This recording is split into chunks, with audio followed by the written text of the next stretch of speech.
तो very good afternoon to all of you. आप सभी को स्वागत है। काफी दिन बाद मुझे ये मौका मिला है फिर से एक वेबिनार होस्ट करने के लिए। जी मित्री की तरफ से होने वाले इस वेबिनार पे आप सभी को स्वागत है। आज हमारे साथ डॉक्टर अंशुल भटीजा है। पंजाब से एक एमडी फिजिशियन है। ओवर 5 इयर्स का सब एक्सपीरियंस है। आज जो हमारा टॉपिक है हाइपरटेंशन, खुद में ही एक काफी बड़ा और वास्ट टॉपिक है।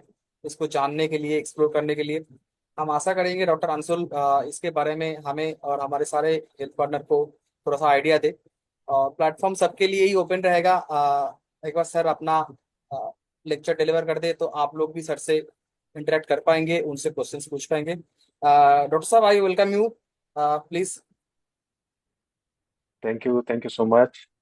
तो do you want me to deliver my talk in English और हिंदी? हमारे ऑडियंस क्या चाहते हैं? सर मुझे लगता है हिंदी प्रेफरेबल लैंग्वेज पे हिंदी वुड करेंगे। बी कंफर्टेबल, है ना? हिंदी में बात करते हैं। पहले सर एक बार आप ठीक। अपना वर्क एक्सपीरियंस, अपना एजुकेशन के बारे में थोड़ा सा हमें जी आगाह कर दीजिए। जी जी जी जी जी। अ, सबको आवाज आ रही है? जी। तो सबको नमस्कार। सबसे पहले मेरा नाम डॉक्टर अंशुल है। मैं बेसिकली पंजाब से हूँ। और मैंने अपना एमबीबीएस पटियाला से किया है, जीएमसी पटियाला। और एमडी जीएमसी अमृतसर से। और पिछले 5-6 सालों से लगभग मैं एमडी मेडिसिन की प्रैक्टिस कर रहा हूँ। और मुझे आशा है कि मैं आपकी भी सेवा में भागीदार बनूंगा। और आपके साथ मिलके कई सारे पेशेंट्स को सेवा करने का भाग्य प्राप्त होगा। तो आज हम एक टॉपिक पे बात करने वाले हैं जिसका टाइटल है हाइपरटेंशन। मुझे आशा है आप सभी जानते होंगे हाइपरटेंशन का मतलब। हाइपर मतलब ज्यादा, टेंशन मतलब प्रेशर। तो ब्लड प्रेशर जब ज्यादा हो जाता है तो उसको हम हाइपरटेंशन कहते हैं। बनिस्पत इसका दूसरा टर्म भी है, हाइपोटेंशन। हाइपोटेंशन मतलब कि बीपी कम हो जाना। तो आज हम जिस बारे में बात करेंगे तो वो हाइपरटेंशन है। तो सबसे पहले हाइपरटेंशन का डेफिनेशन क्या है, क्राइटेरिया क्या है, कब बोलना उसको हाइपरटेंशन। तो रिसेंटली अभी अमेरिकन हार्ट एसोसिएशन ने पब्लिकेशन जारी किया है। उसमें इन्होंने हाइपरटेंशन को डिस्क्राइब किया है, more than 130 systolic blood pressure and 80 diastolic blood pressure. तो 130/80 के ऊपर ब्लड प्रेशर जाता है तो हम उसको हाइपरटेंशन लेबल कर देते हैं। This is called stage 1 hypertension. And stage 2 is 140/90। तो ये स्टेज 1 और स्टेज 2 इन्होंने रिसेंटली चेंज किया है। पहले हाइपरटेंशन 140/90 ही था। पर अच्छी बात यह है कि अभी भी हमको ट्रीट जब भी करना है वो 140/90 को ही कट ऑफ मान के करना है। 130/80 पे हम लाइफस्टाइल मॉडिफिकेशन यूज कर सकते हैं। पर जो इलाज है, जो दवाई है, वो हमने 140/90 पे ही शुरू करना है। और सबसे पहले जब आपके पास मरीज आता है तो आप बीपी उसका मेजर करते हैं स्विग्मोमेनोमीटर से। तो उसका बीपी मेजर करने के लिए कुछ एक बातें हैं जो मैं चाहता हूँ आप लोग ध्यान में रखें। सबसे पहले तो कभी भी एक रीडिंग के ऊपर डायग्नोसिस नहीं बनाना है। हमेशा 2 या 3 रीडिंग होनी चाहिए। और कम से कम 2 या 3 दिन का गैप होना चाहिए दोनों तीनों रीडिंग्स में। और इन दोनों रीडिंग्स में अगर ज्यादातर या एवरेज रीडिंग मोर देन 140/90 आती है तभी हम उसको हाइपरटेंशन लेबल करेंगे। और दूसरा सबसे इम्पोर्टेंट बात कि हम उसके रिस्क फैक्टर्स पहले पहचाने। हमें उसको पूछना है कि पहले कोई कार्डियक डिजीज है, डायबिटीज है, स्ट्रोक हुआ है उनको पहले, डिसलिपिडीमिया, लिपिड प्रोफाइल में कोई चेंजेस तो नहीं है, किडनी की बीमारी तो नहीं है, हार्ट की कोई पहले से बीमारी चलती आ रही है, या स्मोकर या अल्कोहल तो नहीं ले रहे हैं पेशेंट, या फैमिली हिस्ट्री। अगर कोई यंग पेशेंट आ रहा है 30-40 साल की उम्र में, उसको हाइपरटेंशन है, तो उसको फैमिली हिस्ट्री जरूर पूछनी है कि आपके पिता को, आपके माता को डायबिटीज तो नहीं है। और दूसरी बात, सिम्टम्स में हमने सबसे ज्यादा पहले ध्यान देना है कि उसको कोई छाती में दर्द, सांस में लेने में दिक्कत, या सांस का लेना दिक्कत बढ़ जाती है लेटने पर, उसको हम बोलते हैं orthopnoea. Dyspnoea, orthopnoea, chest pain. ये सभी सिम्टम्स को हमें ध्यान पूर्वक उनसे पूछना है और इसको डॉक्यूमेंट करना है हमारे पास। और उसके बाद बारी आती है हमारे एग्जामिनेशन की। तो एग्जामिनेशन में सबसे पहले हम उसका बीपी तो लेते ही हैं, पल्स रेट जरूर देखना है। जब हम पल्स रेट उसका फील करेंगे तो वो रेगुलर है या इरेगुलर है। तो उसका बीएमआई भी कैलकुलेट करना है। बीएमआई कैलकुलेट करने के लिए हमें उसका वजन चाहिए और हाइट चाहिए। तीसरा, पैरों में सोजिश तो नहीं है, वो हमें ध्यान से देखना है, पीडल एडिमा। चौथा, कार्डियोवैस्कुलर एग्जामिनेशन, अगर स्टेथोस्कोप यूज करके हम कार्डियोवैस्कुलर एग्जामिनेशन कर सकते हैं। उसमें मरमर देखना है, S1 S2 साउंड सुनना है, वो ठीक है या नहीं है। तो ये भी काफी क्रिटिकल हो जाता है। कई बार पेशेंट हाइपरटेंशन के साथ आता है और उसको अंडरलाइंग वैल्वुलर हार्ट डिजीज होती है, तो वो मरमर के माध्यम से हम उसको पहचान सकते हैं टाइमली। और उसके बाद जो ब्लड टेस्ट की बारी आती है, सबसे पहले और सबसे महत्वपूर्ण ईसीजी है। ईसीजी हर हाइपरटेंशन पेशेंट का होना ही होना चाहिए। ईसीजी में हम एसटीटी चेंजेस, एमआई के चेंजेस, टी वेव चेंजेस, ये सब देखना आना चाहिए। और या हमें कम्युनिकेट करना आना चाहिए कि इसमें एसटी एलिवेटेड है, एसटी डिप्रेस्ड है।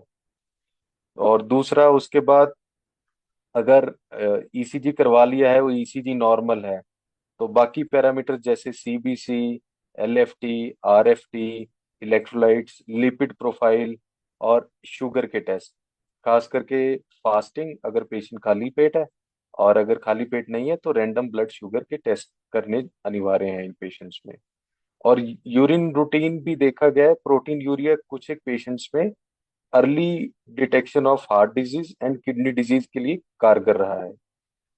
और कुछ एक एडवांस टेस्ट है जैसे कि इको हो गया, फंडस एग्जामिनेशन हो गया, ये कुछ एक पेशेंट्स में करवाना चाहिए जिनमें हमें लगता है कि जैसे ईसीजी हमने सब में करवाया और ईसीजी में चेंजेस हैं, तो हम इको में जाएंगे।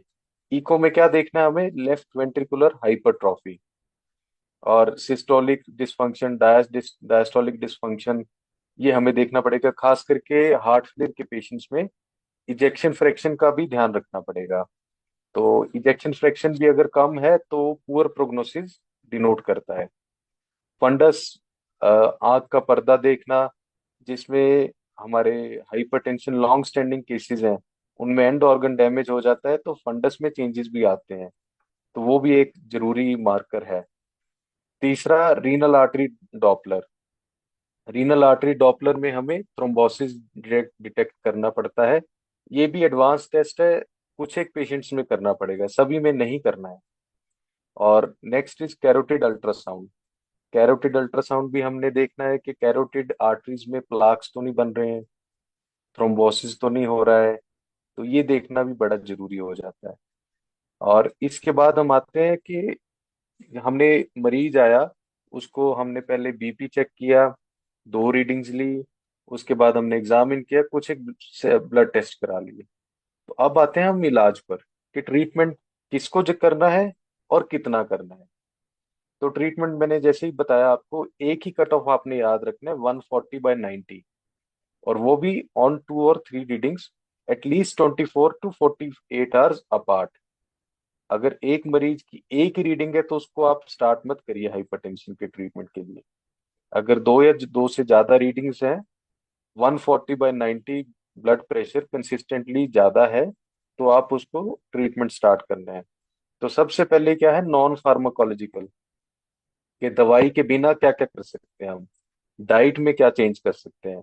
तो डाइट में चेंज करना आपको क्या है? सबसे पहले लो सॉल्ट डाइट। तो लो सॉल्ट डाइट का मतलब क्या है, कितना लो होना चाहिए? मोटा मोटी ये बोलते हैं कि 24 घंटे में 5 ग्राम से कम नमक लेना चाहिए मरीज को। अब इसको मरीज को कैसे समझाना है कि आपने कोई भी एडिड सॉल्ट नहीं लेना। जैसे अगर आप सब्जी पका रहे हैं, उसमें जो बेसिक मिनिमल नमक है वो रहे। अगर कुछ भी आप जैसे सैलेड ले रहे हैं, रायता ले रहे हैं, तो उसमें आपने ऊपर से नमक नहीं लेना है। जितना भी रूटीन रोजमर्रा में नमक जा रहा है उतना ही लेना है, आपने अपनी तरफ से नमक ऐड नहीं करना। अब इसमें भी सॉल्ट की टाइप्स में भी कुछ एक कंट्रोवर्सीज हैं कि पिंक सॉल्ट दे सकते हैं, रॉक सॉल्ट दे सकते हैं, लो सोडियम सॉल्ट दे सकते हैं। तो इसमें कुछ पुख्ता नहीं है, पर low sodium salts, pink Himalayan salts कहते हैं कि बेटर है बनिस्पत जो हमारे वाइट आयोडाइज सॉल्ट्स हैं। तो लो सोडियम सॉल्ट्स ले सकते हैं, बट 5 ग्राम फिर भी एक लिमिट है। और इसको पेशेंट को कैसे कन्वे करना है कि कोई भी एडिड सॉल्ट नहीं लेना। सेकेंडली, जो भी हमारे रिस्क फैक्टर्स है, जैसे स्मोकिंग है, अल्कोहल है, ओबेसिटी है, उनको कंट्रोल में करना है। स्मोकिंग बिल्कुल बंद करनी पड़ेगी, अल्कोहल बिल्कुल बंद करना पड़ेगा, और आपको वजन कम करना पड़ेगा। इसीलिए हमने बीएमआई कैलकुलेट करना था शुरू में। तो बीएमआई का आइडियल वैल्यू कितना होना चाहिए? 25 से नीचे नीचे। 20 और 25 का गैप लेते हैं, और हमारे एशियन पॉपुलेशन में कहते हैं कि 23.5 से नीचे होना चाहिए बीएमआई आइडियल। और एक्सरसाइज करना अनिवार्य है, मैंडेटरी है। और कितना एक्सरसाइज करना है? 30 मिनट प्रतिदिन, और हफ्ते में कम से कम 5 दिन एक्सरसाइज को डिवोट करें। और एक्सरसाइज का मतलब ये नहीं है कि हम टहलते हुए गए पैदल और जाके सैर करके आ गए, वो एक्सरसाइज में काउंट नहीं होगा। एक्सरसाइज का मतलब है कि हम कोई भी ऐसी एक्टिविटी करें जिससे हमें पसीना आए। या तो हम जॉगिंग कर सकते हैं, या हम ब्रिस्क वॉकिंग कर सकते हैं, और या हम जिम ज्वाइन करके वहीं पे अपनी कार्डियो ट्रेनिंग कर सकते हैं। तो ये रही बात आपकी लो सॉल्ट डाइट की, आपकी एक्सरसाइज की, आपके रिस्क फैक्टर्स को कम करने की। और एक इसमें डाइट में देखा गया है कि मेडिटेरियन डाइट बड़ी कारगर है। तो मेडिटेरियन डाइट क्या होता है? सिंपल शब्दों में बोला जाए तो सैलेड वाली, वेजिटेबल रिच डाइट ये बेटर है इन पेशेंट्स के लिए। तो आप उनको बोलें कि रोज एक plate salad, vegetable rich diet ज्यादा खाएं आप, बनिस्पत के कार्बोहाइड्रेट्स, जैसे कि आप चावल, गेहूं इसको कम लें, वेजिटेबल ज्यादा खाएं, और सैलेड ज्यादा खाएं। अब बात आती है हमारी ट्रीटमेंट की कि दवाई क्या देनी है। तो दवाइयों के लिए जो गाइडलाइंस रिकमेंडेड है, combination therapy is better than the monotherapy. इसका मतलब क्या है कि दो दवाइयों का जो कॉम्बिनेशन है वो देना ज्यादा बेहतर है, बजाय कि एक ही दवाई हाई डोज में। तो कॉम्बिनेशन प्रेफरेबल क्या है? पहला कॉम्बिनेशन है एस इनहिबिटर या एआरबी प्लस हमारा कैल्शियम चैनल ब्लॉकर्स। तो इसको सिंपल भाषा में एग्जांपल दूं मैं आपको, तो आप लोगों ने कुछ प्रिस्क्राइब भी किया होगा, टेल्मा एच, टेलवा सेच, टेल्मा एएम, ऐसे कॉम्बिनेशन। तो इसमें से टेल्मा या टेलवास एएम वाला कॉम्बिनेशन 40/5, ये स्टार्टिंग कॉम्बिनेशन होना चाहिए हमारा, जो भी मरीज हमारे पास पहली बार हाइपरटेंशन के साथ आया। और अगर इससे भी हम देखते हैं रिस्पॉन्स 4 हफ्ते बाद बीपी 140/90 के नीचे आ रहा है, तो हमारा सक्सेसफुल है, हम उसको कंटिन्यू करेंगे। अगर बीपी 140/90 से ऊपर रह रहा है इस कॉम्बिनेशन के बावजूद, तो हम उसको डोज बढ़ाएंगे, 40/10 करेंगे एमलोडिपिन को। अगर इससे भी नहीं आ रहा तो हम एक तीसरा एजेंट भी ऐड कर सकते हैं, जिसको बोलते हैं thiazide, Telma H, Telma C H, ये कॉम्बिनेशन आपने सुने होंगे। तो हम ये कॉम्बिनेशंस भी ऐड कर सकते हैं। अगर इससे भी नहीं होता है, 3 दवाइयां देने के बाद भी बीपी अगर आपसे कंट्रोल नहीं हो रहा है, तो इसको हम रिफ्रैक्टरी हाइपरटेंशन बोलते हैं।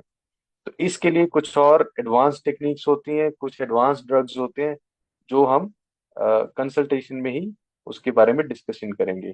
पर ज्यादातर 90% ऑफ द पेशेंट्स हमारे ये इन्हीं 2-3 ड्रग्स में अ, ठीक हो जाते हैं।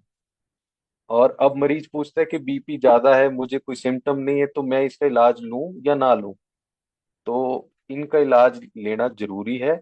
अगर हम बीपी, चाहे उसका सिम्टम है चाहे नहीं है, उसका इलाज लेना क्यों जरूरी? क्योंकि बीपी या हाइपरटेंशन, ये इसके परसिस्टेंटली हाई रहने से कॉम्प्लिकेशंस होने का रिस्क रहता है।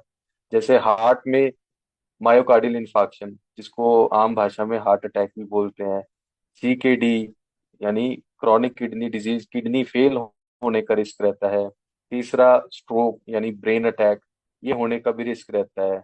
Metabolic syndrome, hypertensive urgency, hypertensive emergency, तो ये सब हमारे कॉम्प्लिकेशंस रहते हैं। तो इनको प्रिवेंट करने के लिए हमें ये सब दवाइयां देनी ही जरूरी हैं। तो मेरे पास एक पेशेंट थे, उनका एज था 50। तो उनका ऐसे ही था, वो ब्लड प्रेशर की दवाई कभी लेते थे कभी नहीं लेते थे। वो कहते थे कि मुझे कोई सिम्टम ही नहीं है। तो मैंने उनको समझाया भी था कि आप इसको लें, आपका बीपी 140/90 से नीचे होना चाहिए। तो उसके बावजूद भी उन्होंने इसको सलाह को नहीं माना, और 6 महीने बाद उनको स्ट्रोक हो गया, अधरंग हो गया, पैरालिसिस हो गया, उनका लेफ्ट साइड काम करना बंद कर गया था। तो फिर वो मेरे पास आए, तो उनको हमने थ्रोम्बोलाइज किया, उनको उसके बाद स्टेबलाइज किया, मैनिटोल दिया। पर उनको 6 महीने से 1 साल लग गया पूरा अपना अधरंग को ठीक करते करते। तो ऐसी दर्दनाक भयानक कॉम्प्लिकेशन से बचने के लिए हमें अपना बीपी कंट्रोल रखना जरूरी है। और यही हमने अपने पेशेंट्स को काउंसल करना है कि इसको आप दवाई को रेगुलर लें और नमक बिल्कुल बंद करें। तो उससे क्या होगा कि हमारा बीपी कंट्रोल में रहेगा, तो हमारा कॉम्प्लिकेशन रेट और कम हो जाएगा। तो अभी मैं इसको समराइज करता हूँ। तो जब भी हमारे पास पेशेंट आता है, तो सबसे पहले हमने उसका बीपी का रीडिंग लेना है। कभी भी एक रीडिंग पे हमें डायग्नोसिस नहीं बनाना है हाइपरटेंशन का। दो या दो से ज्यादा रीडिंग हो तो हाइपरटेंशन का लेबल बनेगा। उसको एग्जामिन करना है। ईसीजी अनिवार्य है, मैंडेटरी है हर पेशेंट में हाइपरटेंशन के साथ। और जिनमें ईसीजी में चेंजेस हैं या और रिस्क फैक्टर्स हैं, तो हम advance taste like 2D eco में भी जा सकते हैं। और उसके बाद इलाज 140/90 के कट ऑफ पे करना है। कॉम्बिनेशन थेरेपी देना है। हमें स्टार्ट करना है टेल्मा या टेलवास एएम से। और हमारा टारगेट होना चाहिए 140/90 से नीचे आ जाए। अगर नहीं आता है तो हम उसकी डोज बढ़ाते हैं या एक और ड्रग ऐड कर देते हैं। तो और इसके साथ साथ हमें डाइट और एक्सरसाइज और अल्कोहल और स्मोकिंग के बारे में भी पेशेंट को काउंसल करना है। और उसको समझाना है कि अगर आप इसको नहीं फॉलो करते तो कॉम्प्लिकेशन का रिस्क हो सकता है। तो मैं इसी के साथ अपनी बात को रखता हूँ। और मैं चाहता हूँ कि आपके मन में जो भी कोई सवाल है, तो आप मेरे से जरूर पूछें। जो भी डाउट है, चाहे वो हाइपरटेंशन के रिलेटेड, चाहे किसी और टॉपिक के रिलेटेड भी, तो आप मेरे से पूछ सकते हैं। Thank you. Thank you so much sir, that was very good information actually. Specially जो डाइट वाला पॉइंट था काफ़ी अच्छा था। जी जी। राइट, क्योंकि एज ए इंडियन हम डाइट बहुत गलत लेते हैं काफ़ी बार। दवाई भी लेते हैं और बिल्कुल। डाइट भी बहुत गलत लेते हैं, तो ये डाइट साथ साथ मेंटेन करना काफ़ी जरूरी है। बाकी जी हमारे सारे हेल्थ पार्टनर को भी रहेगा कि आप सर से थोड़ा क्वेश्चन पूछ सकते हो। जी, किसी को भी कोई भी टॉपिक पे पूछना है, हाइपरटेंशन ही नहीं, आप किसी भी टॉपिक, या कोई आपके इनकाउंटर में पेशेंट है, कोई डिफिकल्ट केस रहा है, या कोई अपना एक्सपीरियंस शेयर करना चाहता है, तो एवरीवन इज वेलकम। आप प्लीज अपना वीडियो ऑन करें और मेरे से बात करें।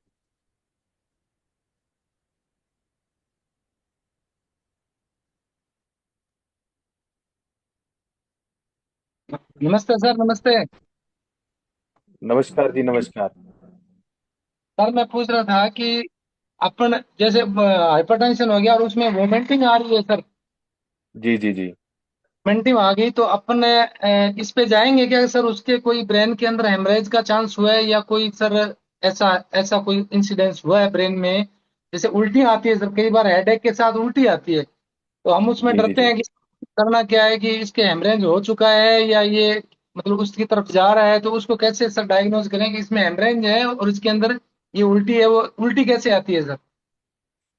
CL पांडा जी हमारे मित्र हैं, बहुत पुराने फिजिशियन हैं और बहुत एक्सपीरियंस्ड हैं। बहुत ही अच्छा सवाल पूछा इन्होंने कि हाइपरटेंशन है और साथ में वॉमिटिंग है, तो ये पुअर प्रोग्नोसिस है सर पांडे सर। इसके साथ हमें बहुत ही एहतियात बरतना पड़ेगा।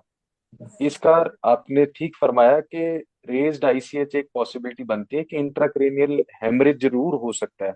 ऐसे पेशेंट्स में अमूमन ये देखा गया है कि अगर परसिस्टेंटली वॉमिटिंग चल रही है, आपके पास पेशेंट आया, एक बार वॉमिटिंग हुई, सेटल हो गया, आपने दवाई दी, बीपी कम हो गया और दोबारा से उसको कुछ नहीं है, तो फिर हम उसको वेट कर सकते हैं।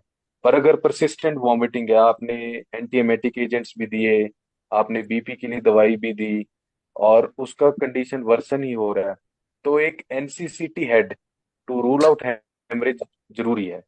हमें हेमरेज रूल आउट करना पड़ेगा। पर अगर एक आध एपिसोड है वॉमिटिंग का, पेशेंट चलता हुआ आ रहा है, पेशेंट को कहीं काम पे था, ट्रैवल कर रहा था, तो हम उसको वेट कर सकते हैं। अगर वो बीपी की दवाई के बाद भी वॉमिटिंग कर रहा है तो फिर हमें उसको एनसीसीटी हेड करवाना जरूरी है। ठीक sir, thank you. Thank you, thank you. Evening sir. हाँ जी, हाँ जी, गुड इवनिंग जी। सर एक पेशेंट है, उसको उसकी हार्ट बीट ज्यादा रहती है, उनके ऑल टेस्ट वगैरह, लिपिड प्रोफाइल, विटामिन डी वगैरह और इको वगैरह नॉर्मल आ रहा है, लेकिन जी जी उसकी जी। हार्ट मतलब स्टेबल नहीं है, उसकी ज्यादा रहती है। उसका ओनली हाँ, सिर्फ विटामिन बी 12 हाई आया था, बाकी नॉर्मल था। B12 हाई रिसेंट रिप्लेसमेंट से भी हो सकता है। हाई में ऐसा कुछ डरने वाली बात नहीं है। और जहां तक बात रही उनकी पल्स रेट ज्यादा रहने की, तो हमें एक ईसीजी और एक थायराइड प्रोफाइल करवाना जरूरी है। थायराइड भी अगर नॉर्मल था उनकी। थायराइड भी नॉर्मल था तो एक ईसीजी करवाना जरूरी है। अगर उनको कोई एरिथमिया नहीं है तो हम उनको बीटा ब्लॉकर ऐड कर सकते हैं, प्रोपेनोलॉल 40 मिलीग्राम OD एक्सएल। ठीक है, ठीक है तो सर। वो हेल्प कर सकती है।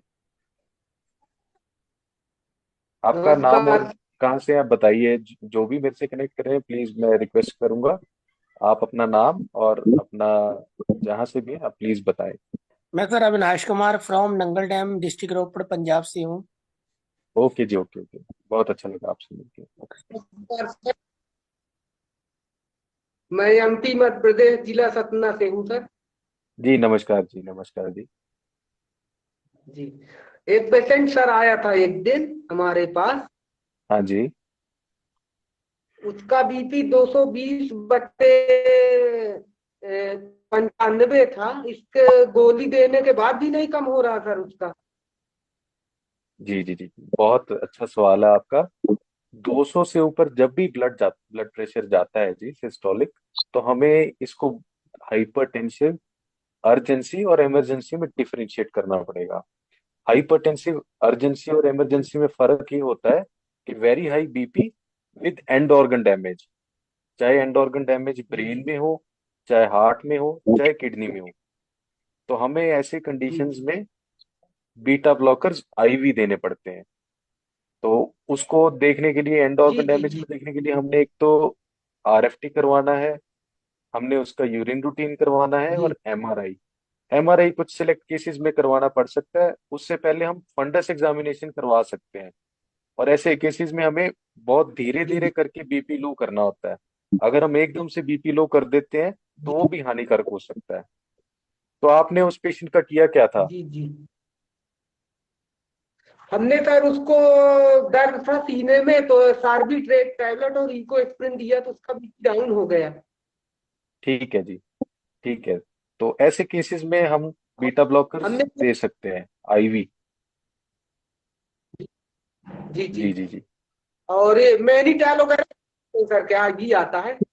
मैनिटॉल, मैं वही बता रहा हूँ कि अगर ब्रेन में डैमेज है या हमारे पास फंडस में जी डैमेज डिटेक्ट हो गया है तो मैनिटोल देने का रोल है। अगर ऐसा नहीं है तो फिर मैनिटोल देने का ज्यादा रोल नहीं है। जी जी जी। जी।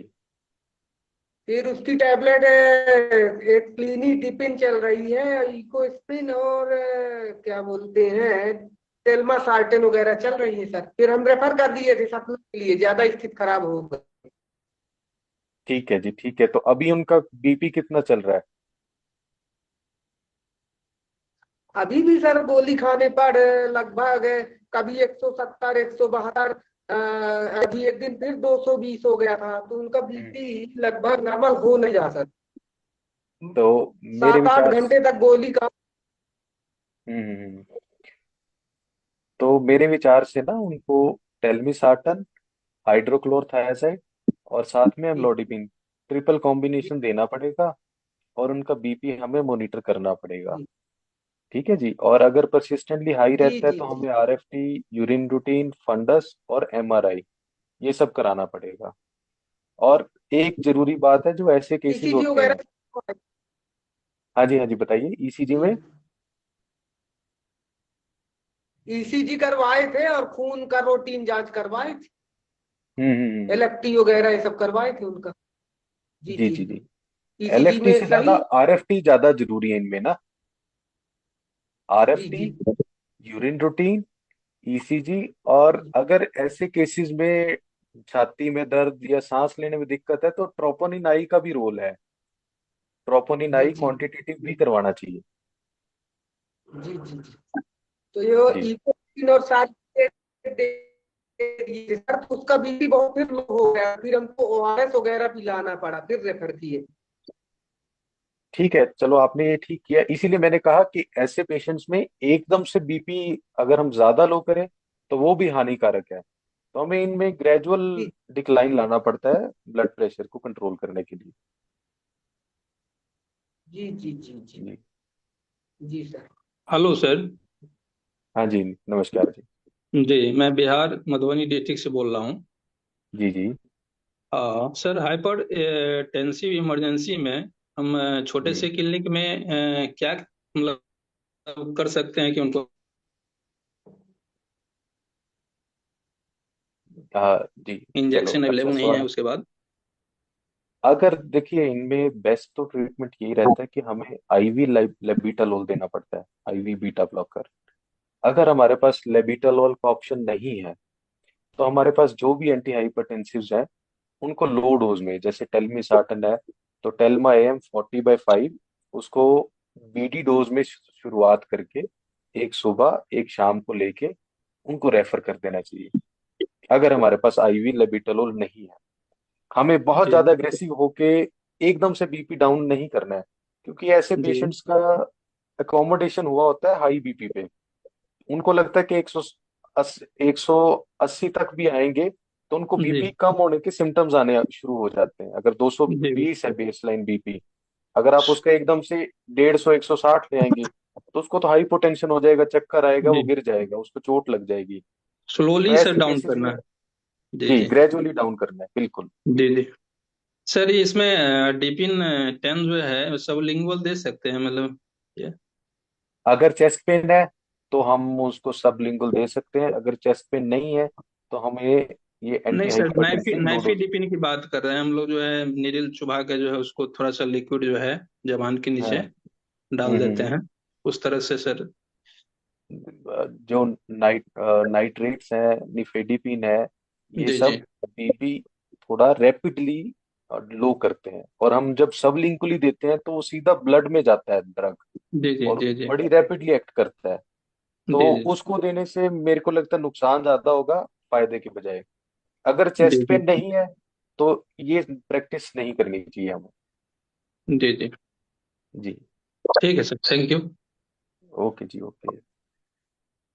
सर हमारे यहाँ का तो चलन है कि इतना बीपी अगर आया है 200 के आसपास तो उसको लास्ट 6 इंजेक्शन लगाते हैं सर, आई भी। लेसिक्स भी एक ऑप्शन है। लेसिक्स एक अच्छा ऑप्शन है, बट गाइडलाइंस रिकमेंडेड लेबिटालोल है, फर्स्ट लाइन लेबिटालोल है। लैसिक से क्या होगा कि उसको जो डायूरेसिस होगी, मिक्सचरेशन ज्यादा होगा, पेशाब के रास्ते पानी ज्यादा निकलेगा, उससे टेम्परेरी रिलीफ आएगा। तो ये भी एक ऑप्शन है, अच्छा ऑप्शन है आपके जो सेंटर में कर रहे हैं।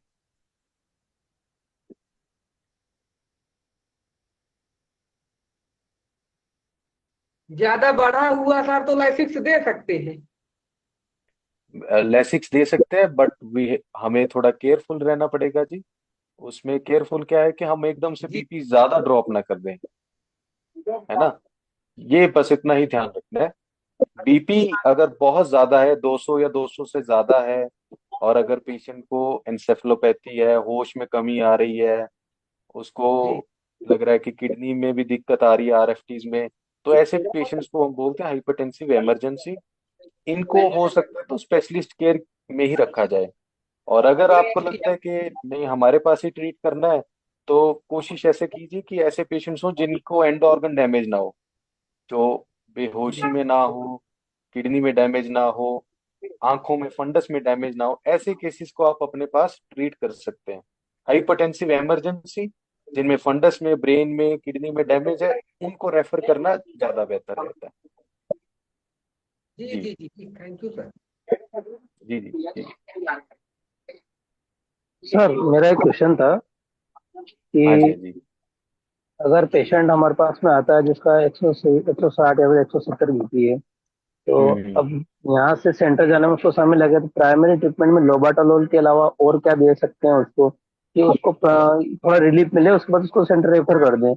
तो सब प्राइमरी कंडीशन, जैसे बहुत सारे रेगुलर ने वो जो एम्पुल आते हैं वो भी लगाते हैं, लेकिन उससे किसी किसी को हम्म, ठंड चढ़ने की शिकायत भी रहती है। तो जी जी लोबाटोल के जी अलावा सर कोई बेस्ट ऑप्शन है जो सेफ रहे क्या? सेफ ड्रगिंग बिल्कुल अपन लगा के उसको रेफर कर सके आगे।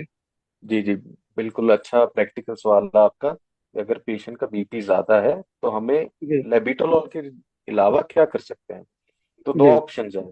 एक तो अगर जी। आप आईवी देना चाहते हैं तो लेसिक्स दे सकते हैं, बट मेरा ये मानना है कि लेसिक्स भी थोड़ा लो डोज में 20 मिलीग्राम से दें हम, ताकि उसका जी। बीपी बहुत ज्यादा हम ड्रॉप ना करें। ठीक है। हम्म। दूसरा, अगर हमारे पास कुछ नहीं है 160, फिर भी हम ओरल थेरेपी भी स्टार्ट कर सकते हैं। उसको टेल्मा एम स्टार्ट करो आप 40/5 बीडी डोज में। तो अगर 160/90 या उसके आसपास ब्लड प्रेशर है तो टेल्मा एम 40/5 बीडी डोज में स्टार्ट करके आप उसको रेफर कर सकते हैं, अगर आप रेफर करना चाहते हैं। सर जैसे मेरा एक पेशेंट था, तो उसका हम्म एज होगा 28 के लगभग। तो उनकी फर्स्ट हम्म प्रेगनेंसी नॉर्मल हुई, तो सेकंड में 5वें महीने उनका बीपी राइज होना स्टार्ट हो गया था। तो ये डॉक्टर ने ध्यान नहीं दिया। फिर मैडम को बाद में हम्म मालूम पड़ा कि बीपी राइज हो रहा है, तो फिर उनको लोबाटोलोल भी लगा। फिर डिपिन 5 mg टेबलेट भी स्टार्ट की, लोकटल 200 mg वो भी स्टार्ट की। तो फिर भी वो हम्म। कवर नहीं कर पाई, तो 8वें महीने में उनको डिलीवरी करवानी पड़ी है। अब वो सोच रहे हैं कि हम प्रेगनेंस आगे हम्म जी, अब क्या हम आगे प्लानिंग करें अगर फैमिली की, तो क्या सेफ रहेगा कि, या हाई रिस्क में तो रहेगा, लेकिन क्या सेफ है प्रेगनेंसी आगे प्लानिंग करना? क्योंकि चलो, ये आईसीयू भी एक शिफ्ट भी बहुत हुए थे इन प्रेगनेंसी के टाइम में, आईसीयू में भी शिफ्ट हम्म हुए थे वो। हम्म दो तीन बार रखे भी थे। और वो 5-6 महीने से ही मतलब वो लोबाटारोल टेबलेट और डेपिन 5 चली थी सर उनको, बीडीओ टीडीएस में दोनों में। ठीक है जी। तो ये आपका जो सवाल है ये बहुत अच्छा सवाल है। आपने हम्म। ये जो बात की प्रेगनेंसी में, तो जो हम्म। भी मैंने अभी तक टॉक की है ना, उसमें प्रेगनेंसी वाले पेशेंट्स इंक्लूडेड नहीं थे। एस इनहिबिटर एआरबीज, जो टेलमिसार्टन ड्रग है, ऑलमिसार्टन ड्रग है, ये प्रेगनेंसी में यूज नहीं करते हैं। ठीक है, जी। पहली बात। हम्म। तो प्रेगनेंसी में हमारे पास जो सेफ ऑप्शंस है वो कैल्शियम चैनल ब्लॉकर्स ही हैं। अम्लोडिपिन हो गया, सिलिनिडिपिन हो गया। ठीक है। हम्म। और जो प्रेगनेंसी में हाइपरटेंशन होता है, हम्म। उसके कई तरह के सिंड्रोम्स हैं। जैसे प्रेगनेंसी इंड्यूस्ड हाइपरटेंशन, पेशेंट को प्रेगनेंसी से पहले हाइपरटेंशन नहीं था, पर प्रेगनेंसी के बाद हुआ तो प्रेगनेंसी इंड्यूस्ड हाइपरटेंशन। दूसरा, जी। प्री एक्लेम्पशिया एक इम्पॉर्टेंट कंडीशन है जिसमें प्रेगनेंसी में हाइपरटेंशन हो सकता है। ऐसे केसेस में pregnancy plus hypertension, it is better to refer to gynaecologist. हमें ऐसे पेशेंट्स को ओपीडी या हमारे अपने, मतलब जहाँ पे हमारे पास फैसिलिटीज नहीं है, वहां पे ट्रीट नहीं करना चाहिए। अगर बीपी है सपोज करो 150 146/90, तो हम उनको अम्लोडिपिन या सिलिनिडिपिन पे डाल सकते हैं। अगर इससे ज्यादा है, और हर प्रेगनेंसी वाले पेशेंट को यूरिन डिपस्टिक तो करवाना ही करवाना है प्रोटीन यूरिया देखने के लिए। अगर प्रोटीन यूरिया है तो आप रेफर कर दीजिए, वो ज्यादा बेहतर है। क्योंकि प्रेगनेंसी में कोई कॉम्प्लिकेशन होने का रिस्क होता है, तो वो फिर आपके गले ना पड़े। तो आपको सेफ रहना है इसमें। नहीं सर, मेरा कहना ये है कि आगे अगर वो प्लानिंग करे होता है क्या? बीच वाला जी प्रेगनेंसी जी नहीं जी। की। तो इसको बताना। प्रेडिक्ट करना मुश्किल है कि हम उसको बोलें कि आगे होगा या नहीं होगा। उसके लिए कुछ एक सेंटर्स में इकोस्प्रिन 75 प्री एम्प्टिवली देते हैं। प्री एक्लेम्पशिया में क्या होता है, जो प्लेसेंटा है उसका वेस्कुलर स्ट्रक्चर है, उसमें जब ऑल्टरेशन होती है। 10 रुपए। तो ऐसे फिर वाली केसेस में चीजें हम जिनमें चलाएंगे भाई, क्या करें? जो पहले जलाने के केस लिए में है नहीं हाँ है। ठीक है, दिक्कत बढ़िया आई ये। है, जिनमें पहले केस पे दिक्कत आई है, तो उनमें हम इकोस्प्रिन सेकंड प्रेगनेंसी से पहले शुरू कर देते हैं। तो इतना ही कर सकते हैं। लाडो।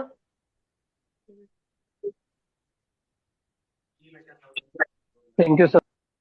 जी जी जी सर एक लास्ट सवाल मेरा है कि जी सर पांडे जी। एंजाइटी से बीपी कैसे हो जाता है सर? कई एंजाइटी के केस आते हैं, जैसे 25-24 साल की महिला, 30 साल की महिला। तो उसमें सर हमें कैसे पता लगेगा कि इसमें एंटी हाइपरटेंसिव देनी है या इसको एंजाइटी की दवाई देनी है? एंजाइटी और बीपी का क्या कनेक्शन है सर, इसके बारे में बताइए आप। ये भी एक बहुत अच्छा कॉमन क्लिनिकल सिनेरियो है। इसमें क्या होता है जी, हमारी एंजाइटी में क्या होता है, दो तरह के सिस्टम होते हैं हमारी बॉडी में, सिंपैथेटिक और पैरासिम्पैथेटिक। सिंपैथेटिक में क्या होता है, हमारे हार्ट बीट, हमारे वेसल्स, ये सारे एक्टिव हो जाते हैं और इससे हमारा ब्लड प्रेशर बढ़ जाता है। इससे सिंपैथेटिक सिस्टम ओवर एक्टिविटी के कारण होता है ये सब। पैरासिम्पथेटिक क्या होता है? जब भी हम बैठ के रिलैक्स करते हैं, मेडिटेट करते हैं, तो हमारी धड़कन आराम से हो जाती है, थोड़ी कम हो जाती है, हमें थोड़ा रिलैक्स फील होता है। और सिंपैथेटिक जब भी हमें कोई भाग दौड़ करते हैं या मेंटल स्ट्रेस होता है, तो उससे ब्लड प्रेशर बढ़ जाता है। तो इसमें करना क्या है? सबसे पहले तो हमें रूल आउट करना पड़ेगा कि कोई ऑर्गेनिक चीज तो नहीं है। ऑर्गेनिक कैसे रूल आउट करना है? सबसे पहले ईसीजी करना है, मल्टीपल रीडिंग्स होनी चाहिए हमारे पास ब्लड प्रेशर की, और एक से दूसरी रीडिंग में कम से कम 24 घंटे का अंतर होना चाहिए। और ऐसे पेशेंट्स में हमने ट्रीटमेंट क्या करना है? सबसे पहले लो सॉल्ट डाइट, मेडिटेशन और एंटी एंजाइटी ड्रग्स। जैसे आप उसको एमिटॉप पे स्टार्ट कर सकते हैं, एमिटॉप 10 स्टार्ट करिए, 25 तक लेके जाइए। और परसिस्टेंटली अगर ब्लड प्रेशर अभी भी ज्यादा है, तो फिर आपने एंटी हाइपरटेंसिव ऐड करना है, अदरवाइज नहीं। पहले आप उसको लाइफस्टाइल मॉडिफिकेशन, आप उसको रिलैक्सेशन टेक्निक्स दीजिए, आप उसको एंटी एंजाइटी ड्रग्स दीजिए, और चौथा स्टेप होगा हमारा एंटी हाइपरटेंसिव ड्रग ऐड करना हाँ सर, ठीक है। इसका कोलेस्ट्रॉल बढ़ा हुआ है, बीपी नॉर्मल है सर, कोलेस्ट्रॉल बढ़ा हुआ है। है। आपकी आवाज नहीं आ रही, थोड़ा सा अपना आवाज बढ़ाइए जी। करंट जो बीपी बढ़ा हुआ है सर, कोलेस्ट्रॉल नॉर्मल है। अरे सॉरी, बीपी नॉर्मल है, कोलेस्ट्रॉल थोड़ा बढ़ा हुआ है, तो उसमें। अच्छा, तो आपका सवाल है मोहरा जी कि उसका बीपी नॉर्मल है, कोलेस्ट्रॉल बढ़ा हुआ है, तो इसको हम डिसलिपिडीमिया बोलते हैं, है ना जी। तो कोलेस्ट्रॉल कितना बढ़ा हुआ है? अगर तो 150 से लेके 200 के बीच में है, तो हम उसको एक्सरसाइज बोलने करने को बोलते हैं। एक्सरसाइज का प्रोटोकॉल यही रहेगा, 30 minutes to 1 hour per day, 5 days a week, है ना। उसको दवाई स्टार्ट करने की आवश्यकता नहीं है शुरू से। अगर 200 से ज्यादा है कोलेस्ट्रॉल, तो हम उसको दवाई स्टार्ट करेंगे, है ना। तो दवाइयां क्या देनी है? स्टैटिन दे सकते हैं हम उसको, एटोर्वास्टैटिन दे सकते हैं, एटोरलिप के नाम से आती है, 10 से स्टार्ट कर सकते हैं हम। अगर उसका कोलेस्ट्रॉल 200 से ज्यादा है, अगर 150 से 200 के बीच में है, तो हम उसको एक्सरसाइज पे बोल सकते हैं। और उसको फाइबर रिच डाइट लेनी है, फाइबर जैसे सलाद ज्यादा होना चाहिए उसकी डाइट में। मौर्य जी, क्लियर हो गया आपको?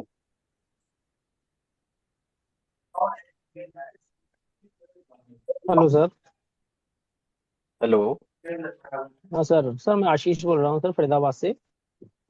हाँ जी, हाँ जी, नमस्कार आशीष जी। नमस्कार सर। एक पेशेंट है जिसको हाइपरटेंशन है, 90 हाँ बटे जी। 150 160 रहता था, तो टेलमॉस को चलाई थी, तो उसका हाँ, 140 90 रहता है, फिर भी अभी भी ठीक उसको। है। तो उसको ठीक ना है। एक तो डायबिटीज था, उसको टाइप 2 डायबिटीज थी उसको।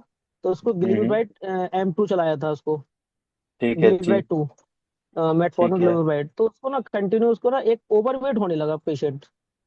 क्या होने लगा? ओवरवेट होने लगा, मतलब वजन बढ़ने लगा पेशेंट का, और फटीक होने ओके। लगी बहुत ज्यादा। ठीक है। ठीक है। तो ऐसा है जी, जो डायबिटीज और हाइपरटेंशन इकट्ठे आ गए ना, तो ये सारा मेटाबॉलिक सिंड्रोम का पार्ट है। तो ऐसे पेशेंट्स में ओबेसिटी होना, ओबेसिटी ना देखो दोनों तरह से है।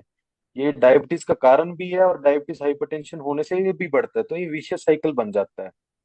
तो ओबेसिटी होना, तो आपने सबसे पहले इनका बीएमआई कैलकुलेट करना है, ठीक है। और इनको एक्सरसाइज प्रोटोकॉल पे डालना है, 30 minutes to 1 hour per day for 5 days a week. और इसमें रेजिस्टेंट ट्रेनिंग जरूरी है। रेजिस्टेंस ट्रेनिंग का मतलब है कि इनको वजन भी उठाना पड़ेगा, जो वेट ट्रेनिंग है ना थोड़ी, हम्म। वो भी उठाना पड़ेगा। तीसरा, इनको क्या करना है कि आपका फैट कम करना है, और प्रोटीन ज्यादा होना चाहिए इनकी डाइट में। प्रोटीन जैसे कि आप अगर वेजिटेरियन हैं, तो चने ले सकते हैं आप पनीर ले सकते हैं, आप दाल ले सकते हैं। अगर नॉन वेजिटेरियन है, तो चिकन एग्स ये सब ले सकते हैं। तो प्रोटीन रिच डाइट इनको लेनी पड़ेगी। और फोर्थली, इनको जो दवाइयां हैं, इनको ऑप्टिमाइज करना पड़ेगा। जैसे कुछ एक दवाइयां हैं, ग्लिमिप्राइड है, इन सब से भी वेट गेन होने का रिस्क रहता है, तो इनको दवाइयां चेंज करनी पड़ेगी। मेटफॉर्मिन के कॉम्बिनेशन में डाला आपने, या मेटफॉर्मिन के ये भी? कॉम्बिनेशन में डाला सर। हाँ, तो मेटफॉर्मिन इसको थोड़ा बढ़ाना पड़ेगा। मेटफॉर्मिन है वो वेट न्यूट्रल है, ग्लिमिप्राइड हम्म। है इन सबसे वेट थोड़ा बढ़ सकता है जी। ओके। और इनका जो ना कुछ बीपी की लिक्विड आपने, प्रोफाइल भी, इनका लिक्विड हाँ जी, हाँ प्रोफाइल जी, भी कराया था मैंने, तो इनका हाँ TG जी, बढ़ा हुआ था 182। जी जी, मैं वही हाँ। बता रहा हूँ, ट्राइग्लिसराइड बढ़ना भी इनका हमारा मेटाबॉलिक सिंड्रोम में ही आता है। तो ये सब हम्म। होगा। ये कहीं ना कहीं ये अल्कोहल या स्मोकिंग तो नहीं कर रहे हैं, ये भी नहीं पूछ नहीं रहे हैं नहीं, आपसे। एक लेडीज है 40 ईयर्स, वो जॉब अच्छा, करती है लेडीज कंपनी है। में। हाँ जी, ठीक है। लेडीज हैं। हाँ, इनको अभी HbA1c कराया, वो भी 7.6 आया है। इनको कंटिन्यू, ओके। इनको मेडिसिन के चलने के बाद भी। जी जी तो जी। अभी एक कंसल्टेशन हमारी चल रही थी डॉक्टर साहब से, तो उन्होंने ना उनको गिलिमी स्टार PM2 उन्होंने सजेस्ट किया है। उन्होंने कि गिलिमी स्टार M2 की जगह PM2 खिलाई है। ठीक है जी, ये भी एक ऑप्शन ठीक है। मेरे विचार से मैं इनको मेटफॉर्मिन बढ़ाता, हम्म। ग्लीमिप्राइड थोड़ी कम करता, और इनको लाइफस्टाइल मेजर्स जरूर समझाने चाहिए, ताकि जो हमारा टारगेट HbA1c 7 से नीचे आना हम्म। चाहिए। ओके। है ना? तो ये ओके करना सर। पड़ेगा। और वेट लॉस करने से ना आप देखेंगे कि कितने सारे पेशेंट्स में हमारे जो फॉलोअप में है, वेट लॉस करने से जो इनकी दवाई का असर है वो बढ़ जाता है। क्यों? क्योंकि वेट लॉस होने से इंसुलिन सेंसिटिविटी बढ़ जाती है। तो जो राइट। बॉडी थोड़ा बहुत इंसुलिन प्रोड्यूस कर रही है, वो फैट के कारण इंसुलिन काम नहीं कर पा रहा। तो वेट लॉस कम करेंगे, फैट कम होगा, तो इंसुलिन काम करना बेहतर हो जाता है, तो हमारी दवाई की रिक्वायरमेंट कम हो जाती है उससे। तो इनको वजन तो कम करना पड़ेगा। एक थायराइड टेस्ट जरूर करवा लीजिएगा इनका, अगर आपने थायराइड नहीं करवाया करवाया। सर मैंने, थायराइड नोडियम नॉर्मल आया, यूरिन करवाया, नॉर्मल। यूरिन नॉर्मल आया। जी जी। HB भी नॉर्मल था इनका। जी जी। टेस्ट इनके सारे करवाए थे सर मैंने। और वो शुगर ठीक है। HB1 से 7.2 आया था इनका। और इनको पैरालिडीमा जरूर है सर, पैरों में सूजन। पीडलिडीमा है, तो हाँ। आप इनको जरूर से RFT और यूरिन रूटीन में, खास करके अगर हो सकता है तो यूरिनरी ACR जरूर करवा लें। ACR। हाँ जी। Okay albumin to AC। Creatinine ratio होता है, उसमें हमें हम्म। अगर किडनी का डैमेज होता है तो अर्ली ऑनसेट में पता चल जाता है। और डायबिटिक है, हाइपरटेंसिव है पेशेंट, तो किडनी डैमेज होने का रिस्क ज्यादा है इनमें। मैंने सर इनका रीनल फंक्शन कराया था, वो तो उनका पूरा टोटली नॉर्मल आया था। कोई बात नहीं, जो एस्क्रेटिन। यूरिनरी ACR है ना जी, वो हाँ। किडनी की क्रेटनिन, जो यूरिनरी ACR है, वो क्रेटनिन के डैमेज होने से पहले ही बता देता है कि किडनी डैमेज हो रही है। ओके। जी। यूरियन ACR। Urinary ACR। अभी ये आप जो कराना है भी एक जरूरी है, क्योंकि अभी खाली रीनल इनका ठीक आया है और यूरिन भी इनका ठीक आया है। अगर हमें लगता है कि पीडल एडिमा को कोई और कारण नहीं है तो कराना जरूरी है। अगर आपने ओके। एग्जामिन कर लिया पेशेंट को, चेस्ट में क्रेप्स है, तो फिर तो वो उनका हार्ट फेलियर का कंपोनेंट बन जाएगा। है ना? तो ओके। उसको एग्जामिन करके पेशेंट को इन टोटेलिटी देखना पड़ेगा कि इसमें इंडिकेटेड है या नहीं है। पर अगर आप मेरे से पूछें कि पीडल एडिमा है, डायबिटिक है, हाइपरटेंसिव है, तो उसमें यूरिनरी ACR इसलिए करवाना जरूरी है कि हम early onset of kidney damage उसको डिटेक्ट करने के लिए। इनका TG बढ़ा हुआ है, इनको रोज ही डे F20 देना जरूरी है सर। रोज TG डे कितना है? F20। वैल्यू कितना है एक ट्राइग्लिसराइड का? वन एक मिनट सर। TG इनका है 187। नहीं, अभी इसको वेट कर 182। सकते हैं। कोई बात नहीं, वो इनको वेट कर सकते हैं। अभी इनको फिनोफाइब्रेट या स्टैटिन करने से पहले इनको बोलो आप वजन कम करो अपना। और ओके। लाइफस्टाइल मॉडिफिकेशन में इनको आप बोलो कि रोज एक प्लेट सैलेड जरूर खाना है, और रोज आधे घंटे से 1 घंटे के बीच में एक्सरसाइज जरूर करनी है। इनको जी PM2 नमस्ते। की जगह मेटफॉर्मिन मेटफॉर्मिन इंक्रीज कर दूं सर? मेटफॉर्मिन बढ़ाना चाहिए, ग्लीमिप्राइड कम करना चाहिए। मेटफॉर्मिन आप यानी 2 ग्राम तक सेफली दे सकते हैं तो मेटफॉर्मिन 2 ग्राम और ग्लेमिप्राइड बंद कर पर दूं डे। सर? हाँ जी, हाँ जी, हाँ पर जी। डे। ओके सर, हाँ थैंक जी। You sir. Okay ji, okay. Thank you. Okay. Neeraj ji, आपका भी कुछ क्वेश्चन था? नीरज यादव जी।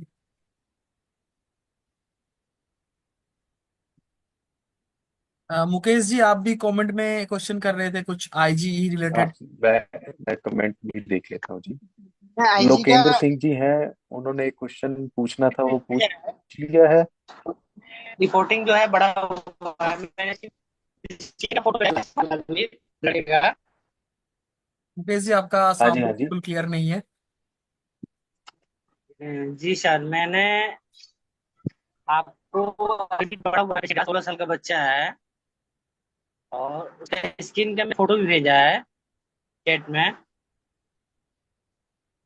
हाँ जी, हाँ जी, 16 साल का बच्चा है, उसका फोटो भेजा है, तो उसमें क्या सिम्टम्स क्या है बताइए।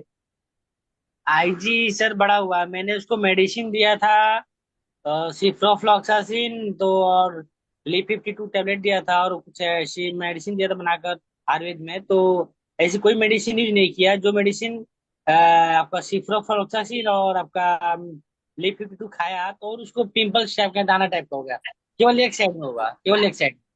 बाकी स्किन में कोई दिक्कत नहीं। बाकी जो 1 साल से पहले दवा खा रहा था तो कोई रिलीफ में नहीं मिला, तो हमारे पास हम्म। आया तो मैं आईजी टेस्ट कराया। तो आईजी टेस्ट कराने में उसका जो है पॉजिटिव आया है। नहीं, आईजी कौन सा? आईजीई कह रहे हैं आप? इम्यूनोग्लोबुलिन ई कह रहे हैं आप टेस्ट? सर आईजीई कराया मैंने। Right IgE. सर। आईजीई जो होता है ना जी, वो एलर्जिक टेस्ट है। अगर किसी को जी सर। पेशेंट को एलर्जी है तो उसमें बढ़ जाता है, तो वो कोई स्पेसिफिक टेस्ट नहीं है, नॉन स्पेसिफिक टेस्ट है। जो आपने जी इनकी फोटोज भेजी हैं, इसमें हल्का जी हल्का नॉर्दर्न एक्ने एक्ने जैसा लग रहा है। तो जी ये हो सकता है कि इनको क्या नाम है, एलर्जिक एक्ने हो सकता है। दूसरा नॉर्दर्न एक्ने हो सकता है। तो ऐसे पेशेंट्स को हमें ना डिटेल में देखना पड़ेगा। जी तो इसमें मेरे को रैशनल नहीं लगता कि आपको ली 52 चलाने की कोई आवश्यकता थी। जी। सिप्रोफ्लोक्सासिन दे के आपने ठीक किया। एक्ने स्टार करके क्रीम आती है, तो वो आप ट्राई कर सकते हैं। इतने। एक्ने स्टार करके क्रीम आती है, वो आप ट्राई करें। और मेरा निवेदन है आप सभी से, ली क्या फिफ्टी बोल टू रहे हैं, इसको चेहरे पे भी लगा सकता है क्या? हाँ, चेहरे पे ही लगाना है जी, चेहरे पे ही लगाना है एक्ने स्टार। जो माने कि जो जांग में हुआ है, जो इस जांग का नीचे हुआ उस साइड में। देखिए, उसका मुझे आपने फोटो भेजना है, फिर मैं देख के डिटेल में आपको बता मेरे पाऊंगा। ख्याल से डॉक्टर साहब जान इसमें ये सही रहेगा कि एक बार पेशेंट आपके पास आके रेफर होगा तो बेहतर रहेगा बिल्कुल इसमें। बिल्कुल बिल्कुल। अच्छा सर, इसके मैंने लिए आपको रेफर में कर दूंगा आपको। थोड़ी देर में आपको क्योंकि कर मुकेश जी दूंगा देखिए, सर। इसमें कुछ कंडीशंस होती है जहाँ पे ना फिजिशियंस प्रॉपरली चेक करके ही बेहतर सलाह दे सकते हैं इसमें। जी अच्छा कोई बिल्कुल दिक्कत नहीं। बिल्कुल। Refer hello. सर को दिखा दो। सर जी को जी मैं जी दिखा दूँ। जी जी जी जी, मोस्ट हेलो। वेलकम। हेलो, हाँ हेलो। जी हाँ जी, नाम बताइए आप अपना और कहाँ से हैं? डॉक्टर नीरज यादव, बिलसी बदायूं। जी नमस्कार, नीरज नीरज जी, बताइए नमस्कार जी। सर।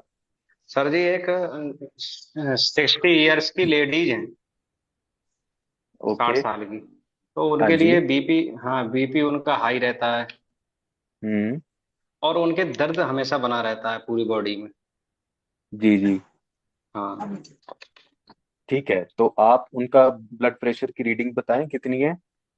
ब्लड प्रेशर उनका ऐसे रहता है 180 और 130, इस तरह से। और कभी कभी ठीक है। 180 से भी ऊपर हो जाता है, 200 भी पहुंचता है। ठीक है, हाँ, तो टेल्मा आपने एएमएस उनका चल रही है उनकी लगातार। टेल्मा एएमएच चल रही है? हाँ। हाँ। ठीक है, तो इनको ऐसे करना है आपने। एक तो इनका आपने ईसीजी जरूर करवाना है। ठीक है जी, जो अच्छा हमने जी। डिस्कस किया अपनी टॉक में। जी। जी। ईसीजी, यूरिन रूटीन, जी। आरएफटी, जी। और अगर पॉसिबल हो तो फंडस भी। और इनको इनका। डाइट समझानी है आपने।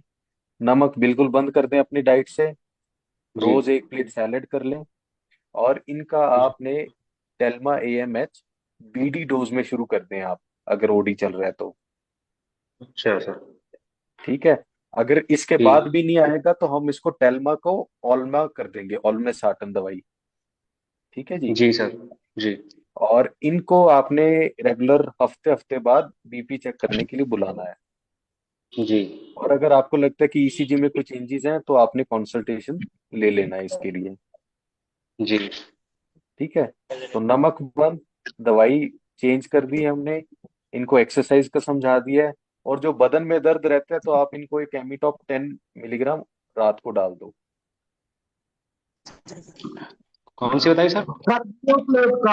एमिटॉप, एमिट्रिप्टिलिन। अच्छा। क्योंकि हेलो। ऐसे पेशेंट्स में, ओल्ड एज में फेल पेशेंट्स में न्यूरोपैथी डेवलप हो जाती है ना? तो एमिट्रिप्लिन ये 10 mg देना है शाम के शाम को? 10 mg सिर्फ। अच्छा। हेलो इनका सर जी। इनका इनका वो मायोनेट एसआर और चल रही है सब रात में। मायोनेट एसआर क्यों चल रही है? ये हार्ट की पेशेंट रही हैं पहले, तो इनके लिए वहीं एम्स में दिल्ली में दिया होगा किसी ने, डॉक्टर साहब ने। तो अगर ऑलरेडी पुराने हार्ट के पेशेंट हैं तो फिर ईसीजी में भी चेंजेस आएंगे। मैं इसके लिए आपको निवेदन करूंगा कि आप सारे रिकॉर्ड्स लेके एक बार आप कंसल्टेशन पे आइए ताकि डिटेल में हम बात कर पाए, है ना। जी सर। जी जी। ठीक है, सर धन्यवाद आप सर। जियो पे कितने बजे तक मिलेंगे?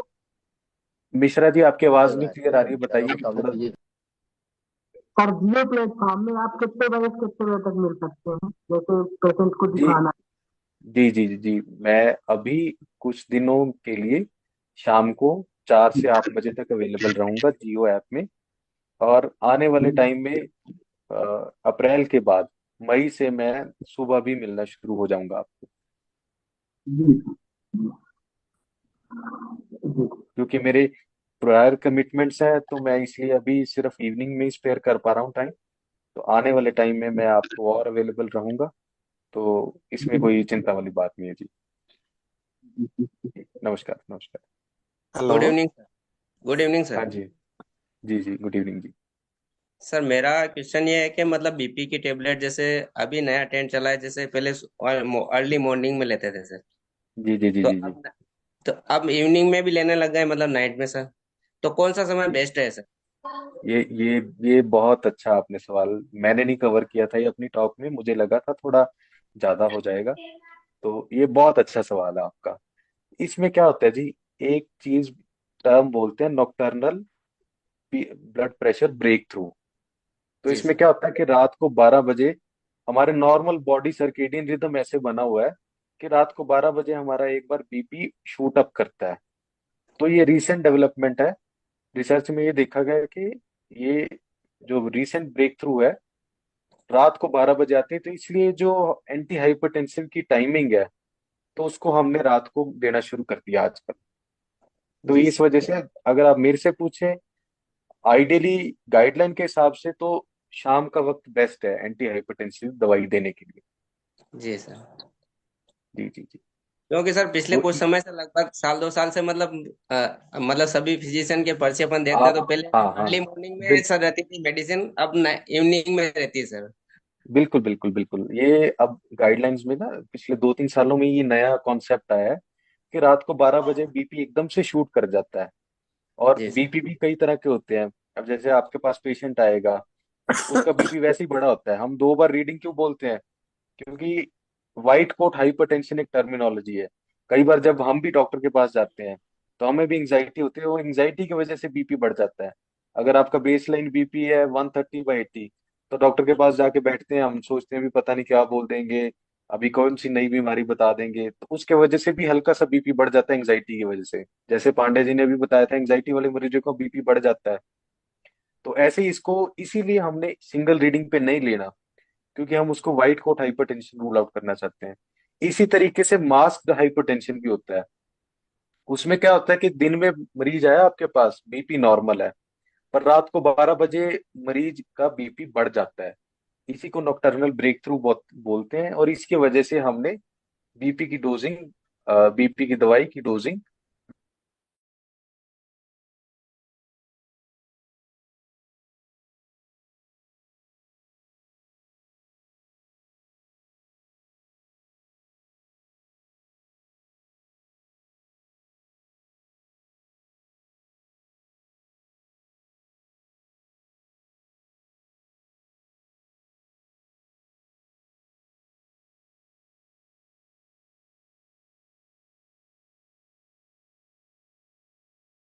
या फिर जैसे किसी पेशेंट का हार्ट रेट बहुत ज्यादा है, हम उसको बीटा ब्लॉकर दे सकते हैं। तो यही 3-4 कंडीशंस है आज के टाइम में जिनमें बीटा ब्लॉकर देना है।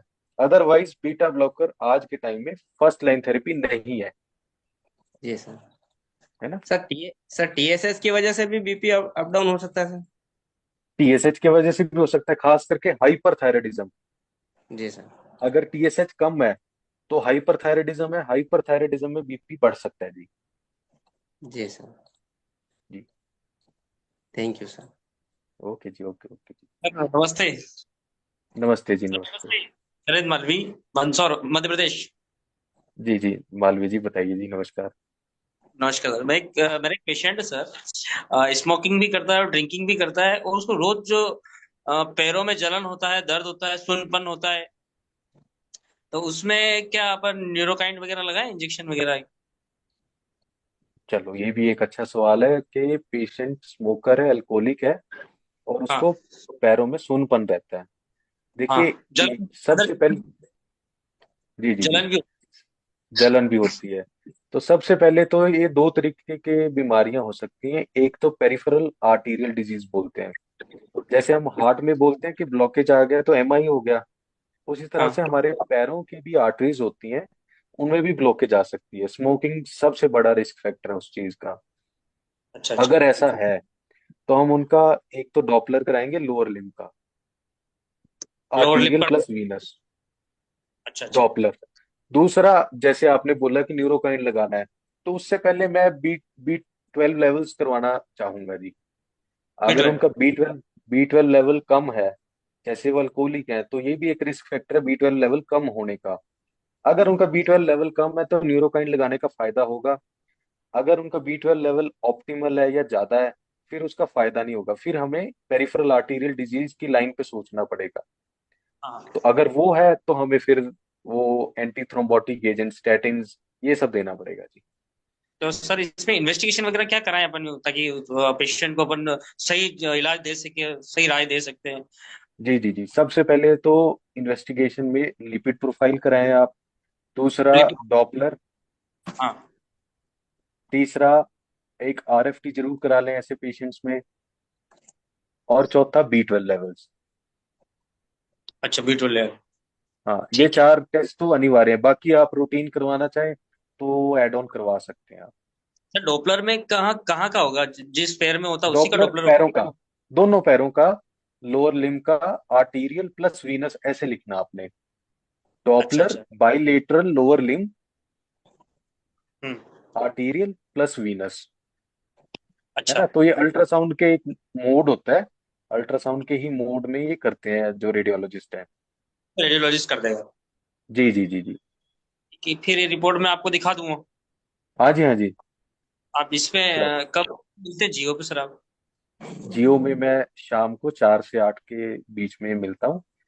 अभी आने वाले 1 महीने के बाद तो मैं आपको मॉर्निंग में भी अवेलेबल होने की कोशिश पूरी रहेगी मेरी। अच्छा सर। ठीक है सर। ठीक, यही सवाल था, बाकी ये जांच करके मैं आपको दिखाता हूँ क्या रहता है, फिर आप श्योरली ट्रीटमेंट। श्योरली। हाँ जी, हाँ जी, जरूर जरूर। ठीक है सर। अगर बी 12 कम आएगा तो हम उसको रिप्लेस करेंगे। अगर हमें लगता है पेरिफेरल आर्टीरियल डिजीज है तो हम उसी अकॉर्डिंगली ट्रीट करेंगे जी। सर पुराने, हम तो बहुत पुराने काम इसमें जियो पे काम किया है। कोविड की पारी भी जी जियो से खेली सर। जी जी जी। तो बढ़िया जी, आपका तो एक्सपीरियंस काफी हो गया। 33 ऑक्सीजन जो लेवल था जिसका, वो आज हमारा पेशेंट जिंदा है सर। अरे वाह जी वाह, कॉन्ग्रेचुलेशन। ये सब कोविड जियो ने के, सिखाया। क्या सर।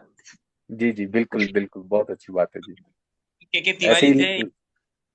जी जी बहुत बहुत बहुत अच्छा सपोर्ट रहा सर जियो का। और जी उस समय ये आ गया था कि हम लोग जैसे गांव में बैठे कहीं ट्रीटमेंट करें, क्या दें हम। जी जी जी जी। नहीं, सपोर्ट हो जाता है, एक इससे, सेकंड ओपिनियन हो जाता है। हाँ हाँ, नहीं सर, इससे क्या बहुत सपोर्ट हुआ हमको। बहुत लोगों की जी जी जान जी, बचाई। बिल्कुल बिल्कुल जी, बिल्कुल। ये तो इसमें कोई, ये तो सबसे बड़ा फायदा इसमें यही है कि आप ना रूरल एरिया में बैठ के लोगों हम्म। को एक फोकस्ड हेल्प दे पा रहे हैं। ऐसे नहीं कि हमने कुछ भी लिख दिया।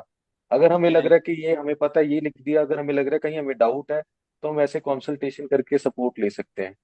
पेशेंट तो आपका ही रहेगा, है हाँ, कि नहीं। पेशेंट हमारे। और हाँ उसी पेशेंट को आप एक अच्छे तरीके से आप उसको मतलब इलाज कर पा रहे हैं, बजाय कि उसको वो बाहर जाना पड़ रहा है, उसको इलाज घर में ही मिल रहा है। जितना उसका आने जाने का खर्चा उससे कम में उसको घर में मिल रहा घर पे हो जाए सर, सही है। है ना जी। और तो ये, आज अगर कंसल्टेंट के पास भी जाओ तो उससे भी अच्छा इलाज जियो जियो की ऐप से मिल जाता है। जी जी जी, बिल्कुल बिल्कुल, क्यों नहीं, क्यों नहीं।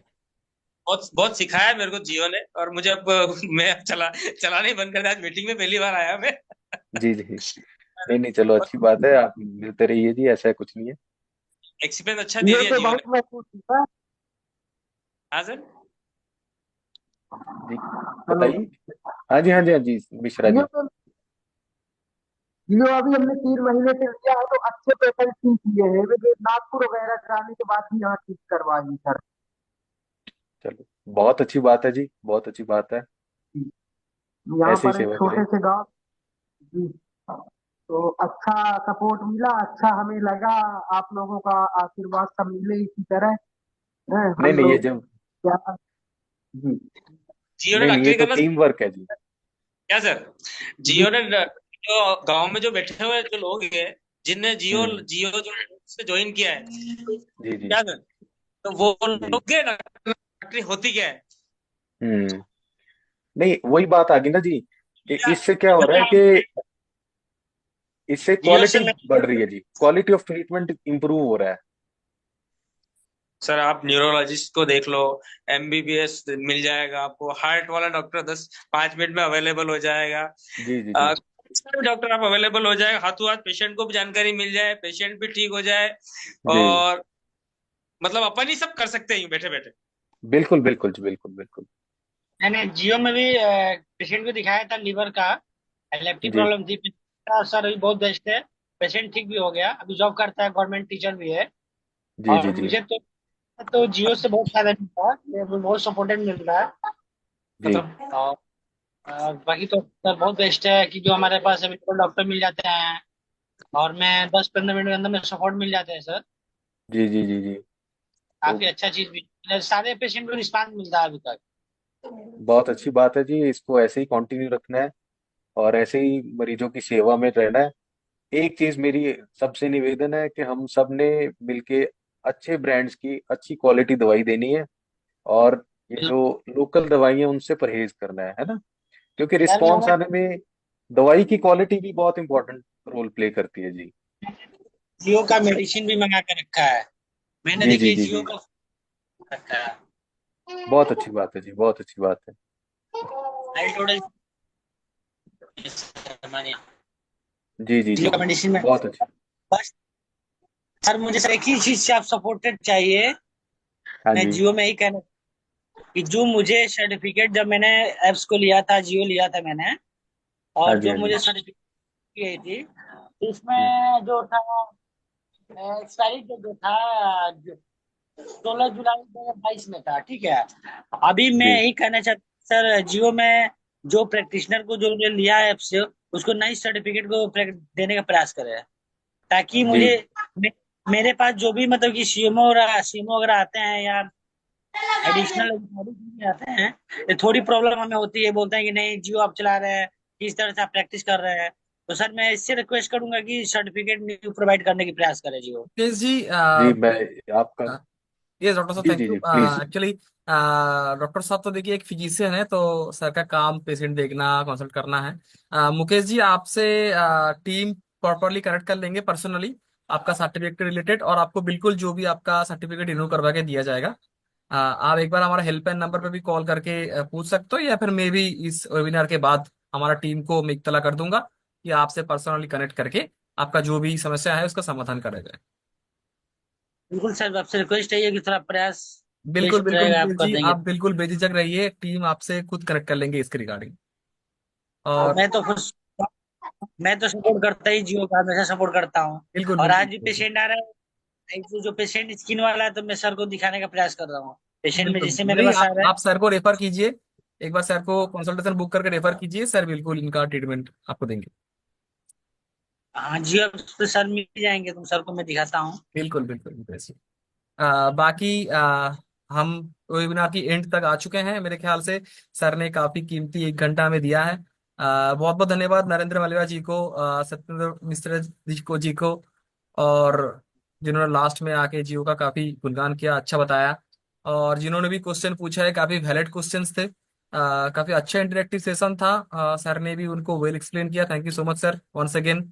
और हम आशा रखेंगे कि आगे भी एक बार आपके साथ कुछ और भी सेशंस न्यू टॉपिक के साथ हम रख पाए, क्योंकि जो आपका बताने का तरीका है हमारे काफी हेल्प पार्टनर को ऑलरेडी पसंद आ चुका है। आप वो समझ ही सकते होंगे रिस्पॉन्स देख के। Thank you so much one जी सेकेंड जी जी। सर। आप नो सारे इश्यूज, मैं सबके लिए धन्यवाद करता हूँ आपकी पेशेंस लिसनिंग के लिए। और कोई भी जब भी मुझे मौका मिलेगा तो हम किसी और टॉपिक पे भी जरूर, कोई भी टॉपिक बिल्कुल आपका बिल्कुल जो सर, फेवरेट बिल्कुल हो आप उससे हम बात कर पाएंगे। बिल्कुल बिल्कुल sir. Thank you so much, thank you so much. Thank you, thank you.